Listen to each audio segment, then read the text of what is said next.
নর্মদেহার এই সবজিটাকে এইখানে বলে গাওয়ার ফলি। অনেক খেলাম, বাংলায় তো পাওয়া যায় না। আমি এদের বলি যে এই সবজিটা বাংলায় পাওয়া যায় না, দেখিনি কোনো দিন। তো এর গাছটা দেখার খুব ইচ্ছা ছিল যে কেমন গাছে হয় গাওয়ার ফলি। এই যে গাছটা, এই যে নিচে অনেক হয়ে রয়েছে, এরকম কচি কচিগুলো খেতে হয়।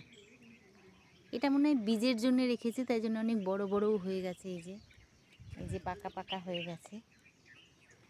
গাছটা অনেক বড়, এই দেখো এত লম্বা। আমি ভেবেছিলাম বরবটি টরবটি গাছের মতো, হয়তো বরবটি গাছ যেমন লতানো হয় একটু ওই রকম। এইরকম না, ডাঁটা গাছের মতো একটা গাছ। এই যে আবার মাথাটা ভেঙে এদিকে পড়ে গেছে, অনেক পুরনো গাছ।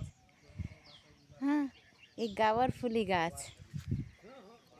কি সুন্দর দেখো। এটা বাংলায় পাওয়াই যায় না, তাই আমি একটা ভিডিও বানালাম। জয় মা, জয় ঠাকুর।